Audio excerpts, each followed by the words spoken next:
SIT इस मामले में फिर अयोध्या चली गई। यानी अब 15 दिन और बचे हैं और दिए गए एसआईटी को ताकि जांच को आगे बढ़ाया जाए। लेकिन दर्शकों, आज आपको बताऊंगा मैं कि कैसे अजमेर शरीफ की दरगाह में चोरी हुई है और चढ़ावा चोरों पर बुलडोजर चलने वाला है। रिपोर्ट देखिए।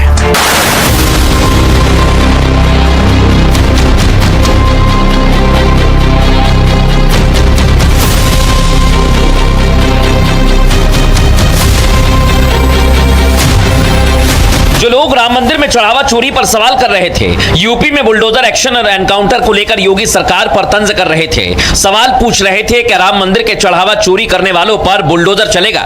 सीएम योगी की सरकार के एक्शन ने उनको जवाब दे दिया। लवकुश मिश्रा के 1 करोड़ वाले घर पर बुलडोजर एक्शन की तैयारी है। ट्रस्ट में गलती हो गई, उस ट्रस्ट में एक मुसलमान को तुम मेंबर बना लेते और बाद में जब ये घोटाला सामने आया तुम उस मुसलमान को ले जाकर एनकाउंटर कर देते, बुलडोजर से उसका घर तोड़ देते, केस क्लोज। ओवैसी राम मंदिर चढ़ावा चोरी पर सवाल उठाते रहे। अब अजमेर शरीफ की दरगाह में 20 लाख की गबन का मामला सामने आया। सवाल ये, क्या ओवैसी अजमेर दरगाह में 20 लाख की हेरफेर पर जुबान खोलेंगे? क्या चढ़ावा चोरी पर हंगामा करने वाले अजमेर शरीफ पर जुबान खोलेंगे? आपको दर्शकों बताते हैं पहले अजमेर शरीफ में कैसे हेरफेर किया गया, कैसे लाखों रुपए का गबन किया गया। आइए जरा मैं आपको विस्तार से बताता हूं। सबसे पहले तो आप देखिए, अजमेर शरीफ दरगाह में लाखों के हेरफेर के सबूत मिले। ये दरगाह है दर्शकों, दरगाह की देग होती है दर्शकों, ये है वो देग। ठेका प्रक्रिया में 20 लाख के गबन का इसमें आरोप लगा है। देग तांबे या पीतल का कढ़ाई नुमा बड़ा सा बर्तन होता है, जो मैं आपको दिखा रहा हूं दर्शकों। अजमेर शरीफ जाने वाले जायरीन इसी देग में पैसे डालते हैं, आपको दिख रहा है ना। हर साल अजमेर शरीफ दरगाह की कमेटी इस देग का ठेका उठाती है और 2018 में देग का ठेका 3 करोड़ 77 लाख में दिया गया। ठेकेदार को अंजुमन संस्था से 1 करोड़ 25 लाख रुपए देने थे। ठेकेदार ने केवल 1 करोड़ 5 लाख ही जमा किए। ये दावा किया जा रहा है। अंजुमन संस्था को 20 लाख रुपए का बकाया नहीं दिया गया। 2020 में वसूली के लिए 10-10 लाख के चेक दिए गए। एक वचन पत्र भी लिया गया। बाद में ठेकेदार ने इन दस्तावेजों को संस्था के रिकॉर्ड से गायब कर दिया। सब कुछ खत्म, चेक भी गायब हो गए, वचन पत्र भी। अब इस मामले की गंभीरता और ज्यादा बढ़ गई है। 20 लाख के गबन से अंजुमन संस्था को भारी नुकसान हुआ है। आपको बताऊं, अजमेर पुलिस ने आरोपियों के खिलाफ एफआईआर दर्ज कर जांच शुरू कर दी। पुलिस का कहना है तथ्यों के आधार पर हम एक्शन लेंगे और सख्त एक्शन की पूरी तैयारी भी की जा रही है। सुनिए जरा पुलिस प्रशासन क्या कहता है। उर्स के दौरान वर्ष 2018 में देग का ठेका दिया था, जिसके और देग का ठेका अनवर मोहम्मद नियाजी को दिया था, जिसकी ठेके राशि के 20 लाख रुपए बकाया थे। बाकी पैसे दे दिए थे, लेकिन 20 लाख रुपए बकाया थे। लेकिन उक्त दोनों व्यक्तियों ने मिलकर संस्था के साथ में धोखाधड़ी करते उक्त 20 लाख रुपए की राशि हड़प कर ली, जिस पर पकड़ संख्या 111/2026 धारा 420, 406, 409, 120 भी आईपीसी में दर्ज हुआ है। लेकिन ओवैसी मजे ले रहे थे।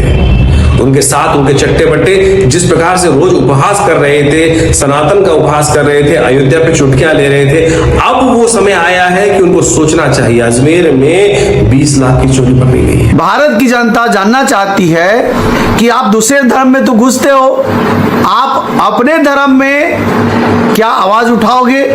और अगर आवाज आप नहीं उठाते हो तो आपका दो मुंहा चेहरा, दो मुंहा सांप की तरह पूरे देश की जनता के सामने दिखता है। कि जब मर्यादा पुरुषोत्तम भगवान श्री राम का खजाना सुरक्षित नहीं है इस देश में, तो भारत देश का खजाना कैसे सुरक्षित है ये मान लिया जाए।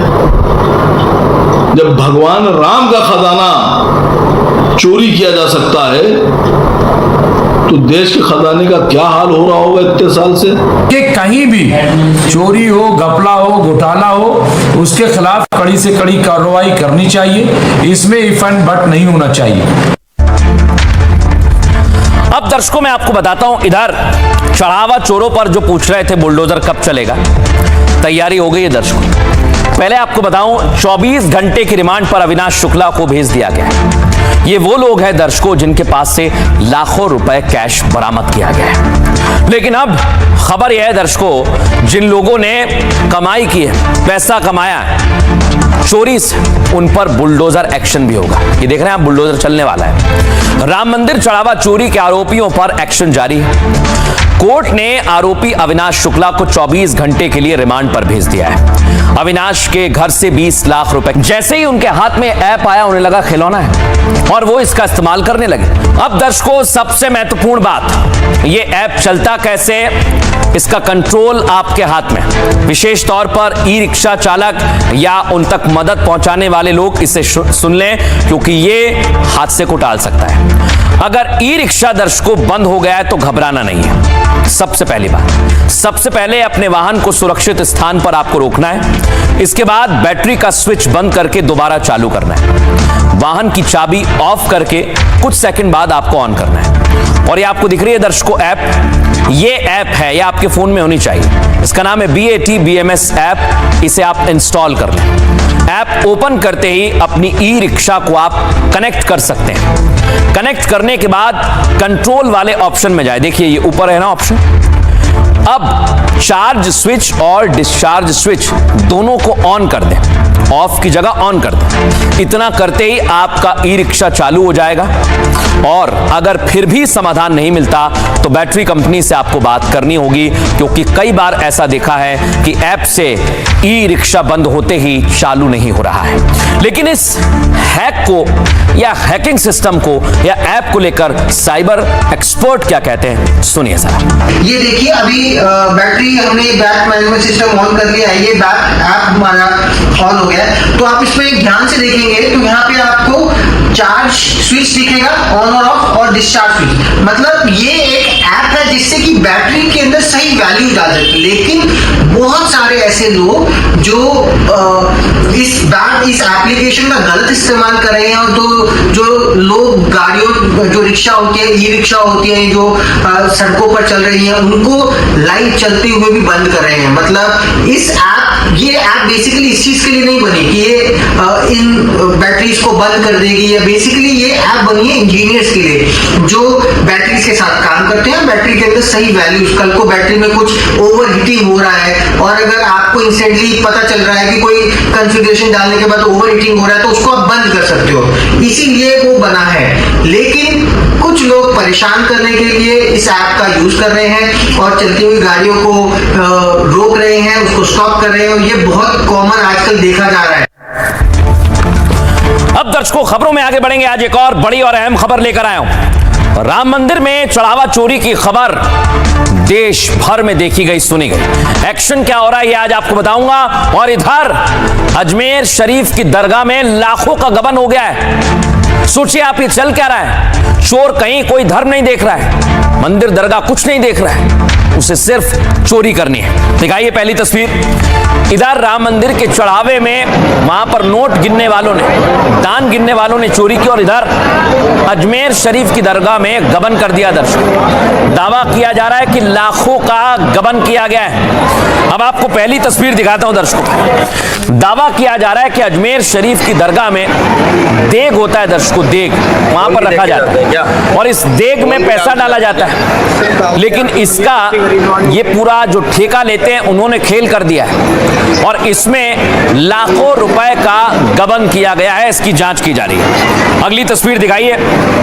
अब सवाल ये दर्शकों कि कई जगह सवाल पूछे जा रहे थे, असदुद्दीन ओवैसी सवाल कर रहे थे राम मंदिर के चढ़ावे पर। अब अजमेर शरीफ की दरगाह में जो देग से गबन किया गया है, हेरफेर किया गया है, उस पर वो क्या बोलेंगे। लेकिन इधर आपको सुनवाता हूं दर्शकों, असदुद्दीन ओवैसी ने तो बुलडोजर की मांग की थी। पहले सुनिए जरा वो क्या कह रहे हैं। मेंबर बना लेते, अगर ट्रस्ट में गलती हो गई, उस ट्रस्ट में एक मुसलमान को तुम मेंबर बना लेते और बाद में जब ये घोटाला सामने आया तुम उस मुसलमान को ले जाकर एनकाउंटर कर देते, बुलडोजर से उसका घर तोड़ देते, केस क्लोज्ड। चंपक तो मजे में है, चंपक अभी पूरे चंपक मजे में है। आप बताइए क्या हो रहा है, क्या हो रहा है बताइए आप। किसका घर नहीं तोड़ा जा रहा है। अब दर्शकों मैं आपको दिखाता हूं, इधर ओवैसी बोल रहे थे बुलडोजर कब चलेगा।